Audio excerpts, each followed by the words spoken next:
जय गुरुदेव। प्रेमी भाई बहनों, मालिक की महिमा अनंत और अपार है। सतगुरु की महिमा हम आप नहीं जानते हैं। जब वो दया कृपा की बरसात करते हैं तो ऐसा लगता है कि क्या हो रहा है। एक समय की बात है, एक दिन आंटी को सत्संग में सेवा का हुक्म आया। आंटी सेवा में चली गई। थोड़ी देर बाद आंटी को फोन आया कि उसकी बेटे का एक्सीडेंट हो गया है। वो आंटी सेवा पूरी करके हॉस्पिटल पहुंची। आंटी ने सिमरन किया, गुरु जी के आगे अरदास की। आंटी की पड़ोसन जो उनकी दोस्त भी थी बोली, बहन तेरे गुरु जी कैसे हैं? तू दिन रात सेवा में लगी रहती है और उन्होंने क्या किया? तेरे बेटे का एक्सीडेंट हो गया। वो आंटी बोली, मुझे अपने गुरु जी पर पूरा भरोसा है। वो जो करते हैं सही करते हैं, इसमें भी कोई बात होगी। मेरे गुरुजी कभी किसी का बुरा नहीं करते। जो होता है अच्छा होता है।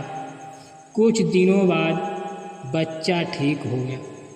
आंटी फिर से सेवा में लग गई। फिर कुछ दिन बाद पता चला कि बेटे का फिर एक्सीडेंट हो गया। तब पड़ोसन फिर कहने लगी,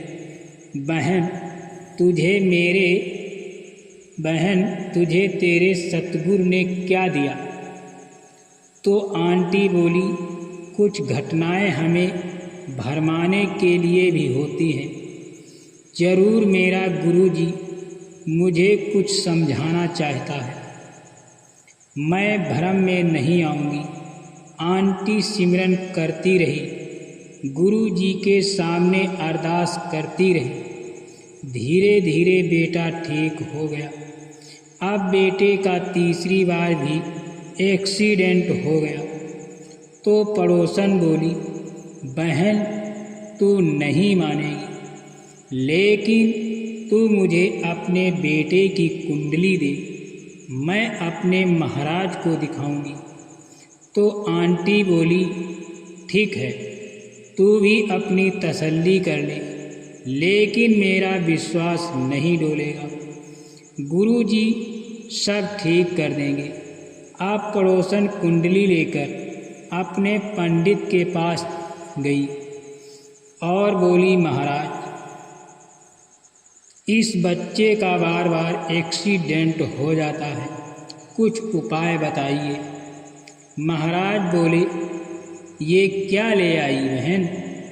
जिस किसी की भी ये कुंडली है वो तो कई साल पहले मर चुका है।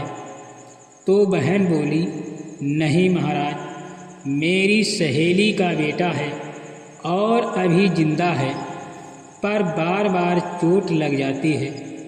पंडित जी बोले, जो भी है उसकी मृत्यु कई साल पहले हो जानी चाहिए थी।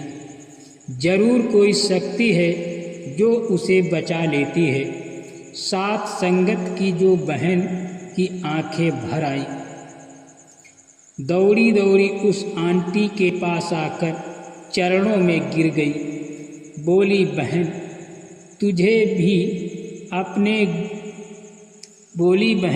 मुझे भी अपने गुरु के पास ले चल। पूछने पर सारी बात बताई और फिर बहन ने भी नाम दान ले लिया और सेवा करने लगी। साध संगत जी कहने का भाव ये है कि हमारा विश्वास कभी डोलना नहीं चाहिए। गुरु जी हर पल हमारी रक्षा करते हैं, क्योंकि संत सतगुरु ही ऐसे धराधाम पर होते हैं जो काल से जीवों को निकाल कर निज धाम को ले जाते हैं। जब काल कोई रोड़ा लगाता है तो सतगुरु केवल पलक मारते ही उस रोड़े को नष्ट कर देते हैं।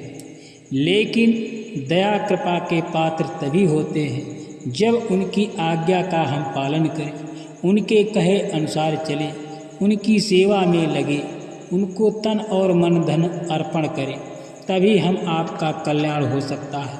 नहीं तो दुनिया की 84 लाख योनियों में भ्रम करने से कुछ भी हासिल होने वाला नहीं है। 3,33 करोड़ ये देवी देवताओं के पास जाने से हमारी मुक्ति नहीं हो सकती है। मुक्ति केवल सतगुरु द्वारा दिए गए नामदान से नाम की कमाई करके सूरत को ऊपर चढ़ाया जा सकता है। परमात्मा जीते जी मिलेगा, मरने के बाद मिलने वाला नहीं है। जिसको भी मिला परमात्मा जीते जी मिला, मरने के बाद आज तक किसी को नहीं मिला। इसीलिए प्रेमी भाई बहनों, हम आपको जीते जागते उस अनामी महाप्रभु की वंदना करना है, उसकी सेवा करना है, उसके चरणों में लगना है, जिससे हम आपका जन्म मरण का बंधन छूट जाए। जय गुरु।